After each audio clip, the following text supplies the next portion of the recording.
Irmãos, graça e paz, muito bom dia. Geralmente eu estou ali atrás fazendo muito barulho, hoje me foi dada a oportunidade, o privilégio de estar aqui fazendo um pouco menos de barulho. E o meu privilégio, o meu desafio nessa manhã é pregar em 15 minutos. E quando me foi feito o convite e me dito o tempo que eu teria, na hora me veio já o tema da mensagem e também esse alto desafio de pregar em 15 minutos. Então hoje nós vamos aprender que o Evangelho é puro, simples e pode ser pregado em 15 minutos. Para isso eu peço que você abra sua Bíblia em Colossenses. Carta do apóstolo Paulo aos Colossenses, capítulo 3.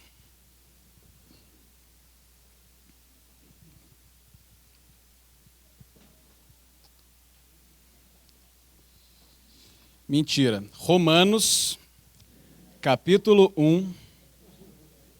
Colossenses 3 foi ontem. Romanos, capítulo 1, versículos 16 e 17. Carta de Paulo aos Romanos, capítulo 1, 16 e 17, diz o seguinte: Pois não me envergonho do Evangelho, porque é o poder de Deus para a salvação de todo aquele que crê. Primeiro do judeu e também do grego, visto que a justiça de Deus se revela no Evangelho, de fé em fé. Como está escrito, o justo viverá por fé. Até aqui, deixa a Bíblia aberta, fecha apenas os olhos, vamos orar mais uma vez. Pai Santo, nós te damos graças por essa manhã que o Senhor graciosamente nos concede. Te pedimos, ó Deus, que o Senhor abra nossos corações, nossas mentes, para que ao sermos expostos à Tua palavra, o Senhor nos confronte, nos corrija e nos ensine.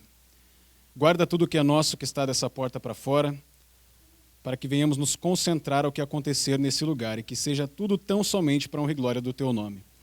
Fala o Senhor através de mim e não eu por mim mesmo, Pai. De modo que o Teu reino avance, o Senhor receba a glória para si e nos conforme à imagem do Teu Filho amado Jesus Cristo. Assim oramos e te agradecemos em nome de Jesus. Amém. Meus irmãos, vamos lá. O Evangelho é puro, simples e pode ser pregado em 15 minutos. Em primeiro lugar, o que é o Evangelho? O texto nos diz que é o poder de Deus para a salvação daquele que crê. Nós entendemos que o nosso Deus é um Deus soberano, dono e criador de todas as coisas. E um dia esse Deus soberano cria o homem para a sua glória, para o glorificar. E ele dá a esse homem o privilégio de governar sobre a criação, fazendo um pacto com esse homem. Porém, o homem não cumpre o pacto que fez com Deus.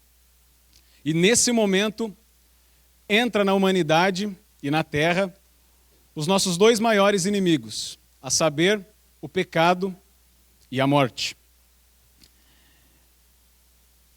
Como consequência dessa quebra do pacto de Deus para com os homens.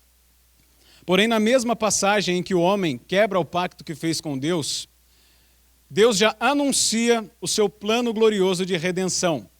Gênesis 3,15 diz que da descendência da mulher nasceria aquele que pisaria na cabeça da serpente. É a primeira menção explícita que a Bíblia faz a Jesus Cristo.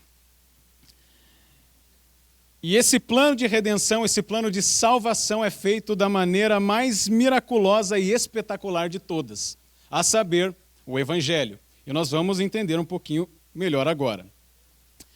Um Deus santo e justo salva pecadores injustos. Abacuque 1,13 diz, Tu és tão puro de olhos que não podes contemplar o mal. O maior atributo de Deus é a sua santidade. Deus é santo. Na categoria dele só tem ele. Nada se aproxima da santidade de Deus, em todos os seus aspectos. E quando ele faz esse pacto com o homem, somente o homem poderia quebrar esse pacto, uma vez que Deus é soberano e perfeito. Portanto, essa quebra somente poderia partir do homem. E nós, como presbiterianos, acreditamos que Deus escolheu o seu povo para salvar. E quando Deus escolhe e oferece a salvação ao seu povo, ele não está sendo injusto, ele está sendo justo com aqueles que ele escolheu. Por isso, ele apresenta esse plano da redenção. Romanos 3:23 diz que todos pecaram e destituídos estão da glória de Deus. Outras versões dizem, carecem da glória de Deus. E Deus salva pecadores injustos mediante a morte substitutiva do seu Filho. Já falamos de Gênesis 3:15. Jesus um dia se esvazia de toda a sua glória no reino celeste para habitar entre nós, se fazendo carne, se fazendo homem. Muitos de nós pensamos na obra redentora de Cristo apenas no momento em que ele está naquela cruz. Mas a obra redentora dele começa no momento em que ele se esvazia de si próprio e se torna carne, se torna maldito em carne, assim como nós. E ele desce à terra e apresenta a nós, homens, a oportunidade de salvação. Cristo é o cumprimento de todas as leis e profecias do Antigo Testamento. Como tudo converge em Cristo, tudo aponta para ele, do começo para ele, e do Novo Testamento, anunciando o que ele já fez e como isso há de se concluir. E uma dessas leis do Antigo Testamento era o sacrifício. Quando um cordeiro, um animal, era sacrificado, era morto, e através do seu sangue os pecados do povo de Israel eram perdoados. Porém, Cristo, como verdadeiro e maior cordeiro, um dia foi morto e sacrificado para lavar de uma vez por todas o pecado de seu povo. E quando o homem transgride a lei de Deus, Deus sendo santo e justo, essa santidade, essa justiça precisa ser saciada. Deus é santo e nós transgredimos a lei dele. Por isso, alguém precisa pagar essa dívida. Alguém precisa pagar esse preço. O que acontece é que nós deveríamos pagar esse preço porque fomos nós que pecamos. Mas Jesus Cristo é quem paga esse preço por nós, não sendo pecador. O Cordeiro verdadeiro nos substitui na cruz do Calvário. E naquela cruz leva consigo o nosso pecado e o nosso pecado a culpa, sendo despejado sobre ele a ira de Deus. Nós podemos ler tudo isso lá em Isaías 53, 5 e 6, que diz que ele foi traspassado pelas nossas transgressões e moído pelas nossas iniquidades. E o castigo que nos traz a paz estava sobre ele.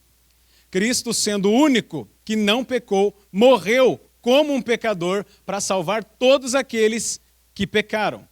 Nós não estávamos no Éden com Adão, mas herdamos o pecado.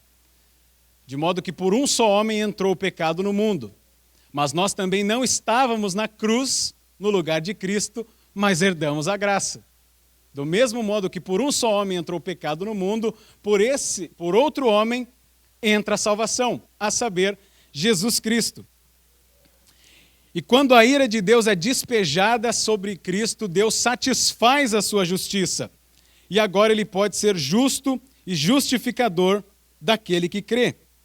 Jesus Cristo vive uma vida sem pecado, cumprindo toda a lei do Antigo Testamento e se tornando o sacrifício substitutivo perfeito. Tinha que ser um homem para fazer esse sacrifício, porque quem pecou foram os homens. Porém, homem nenhum seria capaz de cumprir com esse sacrifício. Por isso que Deus se fez homem e se sacrificou por nós. E mediante esse sacrifício, ele ordena que todos os homens e todos os lugares reconheçam a Cristo como seu único e suficiente Salvador e creiam na mensagem do Evangelho. E a parte final do texto que nós lemos diz que o justo viverá por fé. O que é fé? A fé é a certeza das coisas que se esperam e a prova das coisas que não se veem. Nós acreditamos em um livro escrito por homens inspirados por Deus, que para nós é a palavra de Deus. Nossa única regra de fé e prática. Porque além de Deus fazer a sua obra redentora, fazer tudo aquilo que era necessário para que nós tivéssemos uma outra oportunidade de salvação, nos entrega um manual de instruções para viver uma vida plena em comunhão com Ele aqui na terra, enquanto aguardamos a nossa redenção. porque nós acreditamos que Jesus veio, morreu, ressuscitou e voltará. Sua obra começou quando ele se esvazia de si próprio lá no céu, desce à terra, cumpre a lei, morre, ressuscita e nos promete que vai voltar. Sua obra começa lá no céu e vai terminar quando um dia voltar para nos buscar. E isso é o Evangelho. Puro, simples e rápido de se explicar. O Evangelho, queridos, é a nossa única esperança. Nós vemos por aí afora essa simples mensagem ser deturpada e atrelada a muitas outras coisas, prometendo riqueza, prometendo saúde plena, prometendo conquistas e triunfalismo nessa vida terrena, uma vez que isso não é verdade.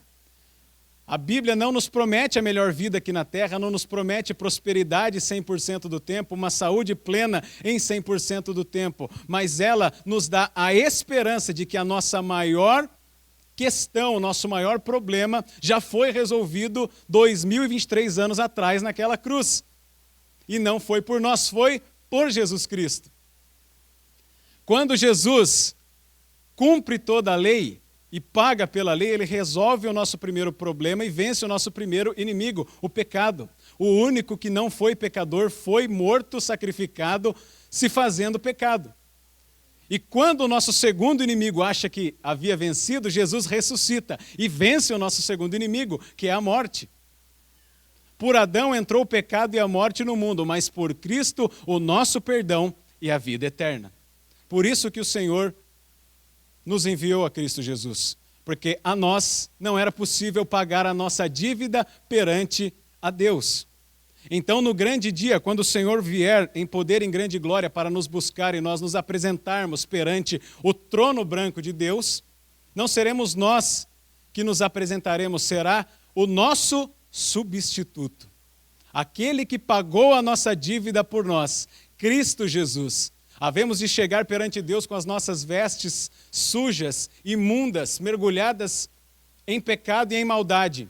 E então Cristo Jesus há de pegar suas vestes brancas e nos vestir e dizer a Deus, eu paguei a dívida dele. Deus há de olhar para nós e dizer, vinde benditos de meu Pai, possui por herança o reino preparado para vós, mas não pelos vossos méritos, porque alguém pagou a sua dívida. Esse é o Evangelho, queridos irmãos, puro e simples, pregado em 12 minutos e 50 segundos, mas pode ser resumido em 1 minuto. O Evangelho resume-se nisso, um Deus santo e justo, que salva pecadores injustos mediante a morte substitutiva do seu Filho. O seu Filho, naquela cruz, leva consigo o pecado, e com o pecado a culpa, e ele paga pela culpa, sendo despejada nele a ira de Deus. Quando a ira de Deus é despejada, Deus satisfaz a sua justiça, e agora, mediante ao sacrifício, ele pode ser justo e justificador daquele que crê. Jesus, no terceiro dia, ressuscita dos mortos, mostrando assim que Deus aceitou o seu sacrifício. Então, ele ordena que todos os homens se arrependam e creiam no Evangelho. Puro, simples e fácil. Tudo começa em Cristo e tudo há de convergir em Cristo. Ele é o nosso substituto, ele é o Evangelho que um dia se encarnou entre nós para nos oferecer a nossa única oportunidade de salvação. Porque dele, por ele e para ele são todas as coisas. Glória, pois, a ele eternamente. Amém. Vamos orar mais uma vez, queridos? Que privilégio, Senhor, podermos ouvir a Tua palavra de forma simples e pura e descansar na Tua presença sabendo que a nossa salvação não depende de nós, e sim é dom de Deus, oferecido gratuitamente a todos nós através de Jesus Cristo. Convence-nos, ó Pai, do nosso pecado. Ofereça-nos a Tua graça e nos ensina a confiar em Ti, ó Pai. Descansar em Ti, sabendo que os nossos maiores inimigos já foram vencidos, não por nós, mas por Cristo Jesus, o nosso substituto, o nosso representante. E pela graça de Cristo, ó Pai, nos ensina a viver uma vida plena, descansando na Tua salvação. Dando-nos, ó Pai, aquilo que necessitamos no nosso dia a dia para viver. Não mais, não menos, mas o suficiente. E que o Senhor seja o dono de toda a honra e toda a glória. Assim oramos e te agradecemos no nome de Jesus. Amém. 15 cravado.